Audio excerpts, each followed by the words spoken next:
বড়ো জনগোষ্ঠীৰ সাংস্কৃতিক বিকৃত ৰূপত প্ৰদৰ্শন। নমস্কাৰ, এনি ক্ৰনিকলৰ চিত্ৰশালাত মই দিল ৰাণাই আপোনালোকৰ বাবে লৈ আহিছোঁ আন এটি গুৰুত্বপূৰ্ণ খবৰ। বড়ো জনগোষ্ঠীৰ সংস্কৃতিক বিকৃত ৰূপত প্ৰদৰ্শন কৰা হৈছে। এই অভিযোগ লখিমপুৰ জিলা বড়ো সাংস্কৃতিক সভাৰ লগতে আন কেইবাটাও বড়ো জনগোষ্ঠীয় সংগঠনৰ। যোৱা 15 এপ্ৰিল তাৰিখত যোৰহাট জিলাত বড়ো জনগোষ্ঠীৰ লোকনৃত্য প্ৰদৰ্শন কৰিবলৈ গৈ বড়ো লোক সংস্কৃতিক বিকৃত কৰা হৈছে।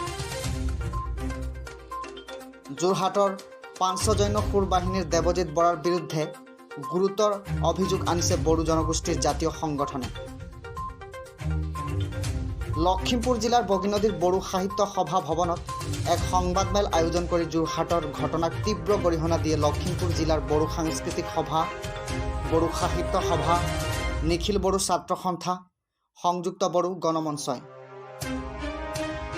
সঠিক ৰূপত বড়ো জনগোষ্ঠীৰ লোক সংস্কৃতিক উপস্থাপন কৰা সকলক সদায় অভিনন্দন জনোৱা হ'ব, কিন্তু বিকৃত ৰূপত কোনো কালে সহ্য কৰা নহ'ব। এনেদৰে তীব্ৰ ভাষাৰে সংবাদমেল সম্বোধন কৰি সংশ্লিষ্ট ব্যক্তিক সকিয়নি প্ৰদান কৰি শীঘ্ৰেই এই ভুলৰ বাবে বড়ো জনগোষ্ঠীৰ ওচৰত ক্ষমা বিচাৰিবলৈ দাবী জনালে। লখিমপুৰৰ পৰা ভুৱন গৌতমৰ প্ৰতিবেদন। অতি লজ্জানত যে আমি বড়ো হিচাপে জীয়াই থাকিব বিচাৰোঁ। আমাৰ যিহেতু ভাষা, সংস্কৃতি, কলা এইসমূহ আমাৰ লগত যিহেতু ওতঃপ্ৰোতভাৱে জড়িত আছে, আমাৰ বিভিন্ন জাতীয় সংগঠনবিলাকৰ লগতো আমাৰ ওতঃপ্ৰোত জড়িত আছে। অসমত যিহেতু বিভিন্ন জাতি জনজাতি জনগোষ্ঠীসমূহৰ লগত সমন্বয় সৃষ্টি কৰাত আমি অৰিহণা আগবঢ়াইছোঁ। সেই হিচাপে আমি অতীজৰ পৰা বৰ্তমানলৈকে আৰু ভৱিষ্যতলৈও তেনেদৰে মিলাপ্ৰীতিৰে বসবাস কৰিম। ভাতৃত্ববোধ আত্মীয়তা বজাই ৰাখি আমি সকলো কামত আগবাঢ়ি যাম, সহযোগিতা কৰিম বুলি ভাবিছোঁ। যিহেতু যোৰহাটৰ দেৱজিৎ বৰা নামৰ ব্যক্তিয়ে বিকৃত ৰূপত আমাৰ কলা সংস্কৃতিৰ ওপৰত হাত দিছে, হস্তক্ষেপ কৰিছে, আমি অতিকৈ লজ্জানত বিষয় বুলি ভাবিছোঁ আৰু তেওঁক তীব্ৰ ভাষাৰে গৰিহণা দিছোঁ। আৰু ভৱিষ্যতে যাতে এনেকুৱা কৰে আমি নিশ্চয় আইনগতভাৱে আমি আইনৰ ব্যৱস্থা ল'ম। সেইটো নিঃসন্দেহ যে এনেকুৱা ধৰণৰ বিকৃত ৰূপত প্ৰকাশ কৰা কোনো জাতিয়ে কোনো সম্প্ৰদায়ে সহ্য নকৰে, সেইটো কথা নিশ্চিতভাৱে আমি প্ৰকাশ কৰিব বিচাৰিছোঁ। যে 15 এপ্ৰিলৰ দিনাখন যিহেতু ছ'চিয়েল মিডিয়াৰ যোগেদি যি প্ৰচাৰ হ'ল, বিভিন্ন সংবাদ মাধ্যমৰ যোগেদি প্ৰচাৰ হ'ল, আমি অতি দুখ পাইছোঁ বড়ো হিচাপে।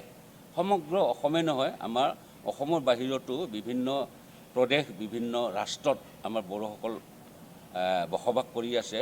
তেওঁলোকেও আমাক জনাইছে যে ইয়াৰ বিহিত ব্যৱস্থা হিচাপে তেওঁক যাতে আমাৰ ওচৰলৈ আহি, আমাৰ দল সংগঠনৰ ওচৰলৈ আহি ক্ষমা প্ৰাৰ্থী হয়, তাৰে কামনা কৰিছোঁ। আৰু পিছৰ পৰ্যায়ত যদি এনেধৰণৰ বিকৃত ৰূপত তেওঁলোকে বিকৃত ৰূপ দিবলৈ যদি আগবাঢ়ে আমি আইনৰ ব্যৱস্থা ল'ম। যে আমাৰ যিহেতু কলা সংস্কৃতি, যিহেতু গীত পৰিৱেশনৰ পৰা ধৰি নৃত্য দি আমাৰ জাতীয় যিবিলাক বাদ্য সংগত কৰা হয়, সেই বাদ্যসমূহ মাননীয় দেৱজিৎ বৰা ডাঙৰীয়াক আমি অনুৰোধ কৰিছোঁ যাতে তেখেতে আমাৰ অৰ্গেনাইজেশ্যনৰ ওচৰত তেখেতে যাতে ক্ষমা প্ৰাৰ্থনা বিচাৰে। ইয়াৰ বাবেও তেখেতৰ ওচৰত আমাৰ বিনম্ৰ অনুৰোধ থাকিল। ইয়াৰ বাদেও ইউটিউব, ফেচবুক আদিত আমি বিভিন্ন অনুষ্ঠান, বিভিন্ন ব্যক্তিক আমাৰ বড়ো কলা কৃষ্টিসমূহ ভুলকৈ প্ৰদৰ্শন কৰা দেখিবলৈ আমি পাইছোঁ। গতিকে সেই সকলোকো আজি সংবাদমেলৰ জৰিয়তে আমি অনুৰোধ কৰিছোঁ যাতে কোনো জ্ঞান নথকাকৈ, আমাৰ বড়ো কলা কৃষ্টিৰ ওপৰত কোনো জ্ঞান নথকাকৈ যাতে তেখেতসকলে ইউটিউব বা ভিডিঅ' বা ফেচবুকৰ থ্ৰুৱেদি আমাৰ কলা কৃষ্টিসমূহ ভুলকৈ যাতে প্ৰদৰ্শন নকৰে। যদি তেখেতসকলে শুদ্ধভাৱে আমাৰ বড়ো কৃষ্টিসমূহ যদি প্ৰদৰ্শন কৰে তেতিয়াহ'লে আমি ধন্যবাদ জনাম, সেইটো আমি আদৰি ল'ম।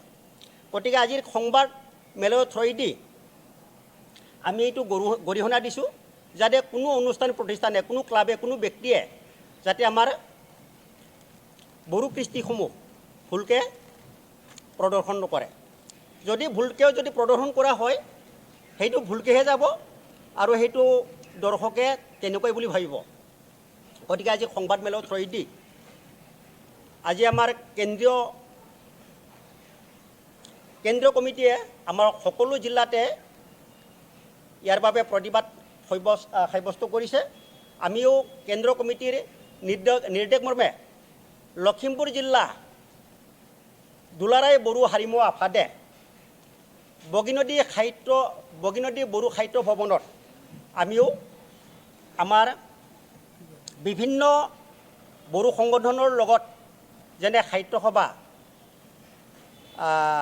এপছু, আবব আৰু আমাৰ UBPO আদি আমাৰ বড়ো সংগঠনৰ লগত লগ লাগি আমি আজি প্ৰতিবাদ সাব্যস্ত কৰিছোঁ। আৰু সদ্য শেষত শ্ৰী দেৱজিৎ বৰা ডাঙৰীয়াক আমি অনুৰোধ কৰিছোঁ তেখেতে যাতে তেখেতৰ ভুল প্ৰদৰ্শনৰ বাবে আমাৰ কমিটিৰ ওচৰত যাতে ক্ষমা খোজে, ইয়াৰ বাবে মই তেখেতক বিনম্ৰ অনুৰোধ জনাইছোঁ। ধন্যবাদ। এই সংবাদমেলৰ জৰিয়তে আমাৰ যোৱা 15 এপ্ৰিল 2022 তাৰিখে প্ৰতিদিন নিউজ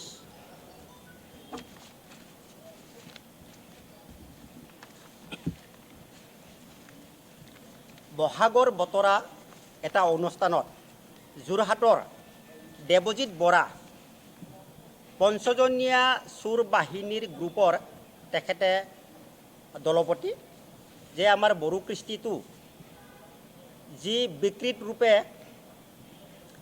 তেখেতে এই মিডিয়াৰ থ্ৰুৱেদি প্ৰচাৰ কৰিলে সেইটো আমি তেখেতক গৰিহণা দিছোঁ। যিহেতু কোনো অভিজ্ঞতা নথকাকৈ, কোনো জ্ঞান নথকাকৈ বড়ো কৃষ্টিটো এই চেনেলৰ থ্ৰুৱেদি প্ৰচাৰ কৰা হৈছে। ইয়াত যিহেতু সেই অনুষ্ঠানত আমাৰ বড়ো কৃষ্টি প্ৰদৰ্শন কৰিবলৈ হ'লে বড়ো ঢোলটো থাকিব লাগিব। বড়ো ঢোলটো আমি দেখা নাই আৰু যিজনে ঢোল বজায় সেইজনে বড়ো গামোচা পিন্ধিব লাগিব, আৰ্নে ল'ব লাগিব। কিন্তু আমি দেখিছোঁ ধুতি, পঞ্জাবী চাৰ্ট পিন্ধি নেগেৰা বজাইছে। সেইটো আমাৰ জাতীয় বাদ্যযন্ত্ৰ নহয়, গতিকে সেইটো ভুল হৈছে। বাঁহীটো আমাৰ সুৰটো হোৱা নাই, আমাৰ সুৰত হোৱা নাই। গতিকে এইটো আমি গৰিহণা দিছোঁ যে তেখেতৰ ভুলৰ কাৰণে আমাৰ